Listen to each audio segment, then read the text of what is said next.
Okay, so we found a new way to use these soft shackle pulleys. I'll post the diagram for this, but basically you can utilize them as a double pulley if you have the moving part of the rope go around the outside and through the center. It doesn't matter which order you do it. Then I've got a single pulley over here. So there's 3 pulleys involved. That's a double, that's a single. So we should be a 4-to-1 ratio, which means we got 4 times as much force as the come along would usually be put on the truck. So I put a piece of tape right here, which is exactly 4 feet from the front of the come along. So once that tape touches the front, the truck should move forward 1 foot if our math is correct. So now we're gonna prove that theory. Charlie's gonna take in 4 feet of slack onto the spool to come along, and the truck should move forward at a quarter of that speed, but with 4 times the force. All right, Charlie, go ahead. You can see how slow the truck is moving. The parking brake is on, so there's a good bit of resistance.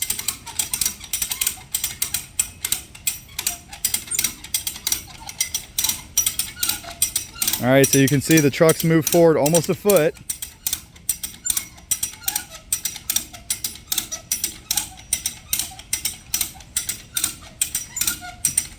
There it is. The truck moved forward a foot and the spool gained 4 feet of length. So that obviously ignores any stretching or the chain sinking into the tree or anything like that. But pretty interesting proof of concept. So this is how you can multiply your winch strength by 4x. And you'll notice in the diagram it says for professional use only, because when you have this kind of a force multiplier, you can rip the bumper off your truck if you don't have it mounted right, or you can start breaking ropes. It's really easy to overload your tackle when you have this kind of a force multiplier going on. But very cool trick, especially if you're pulling out a truck with a side-by-side, so you don't burn your winch up. So this is the diagram I'm talking about. This is on Yankum Ropes website. They sell this cool offset snatch block where the center hole is offset so it keeps it from spinning. I think that's kind of a gimmick. I don't really care about that, but they do make some really nice products. However, I am cheap and I don't buy $130 recovery rings. I'll show you where I got mine because I'm very cheap.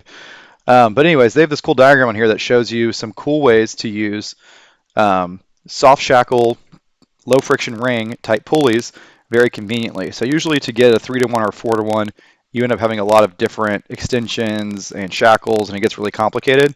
But with these soft shackles, you can do it very cleanly. So you can see the 3-to-1 setup there. It just involves basically 2 soft shackles. You can do that with just 2 regular recovery rings. But the 4-to-1, what I just showed you in the video, is really cool. And the tricky thing here is you have to be able to pass the eyelet of your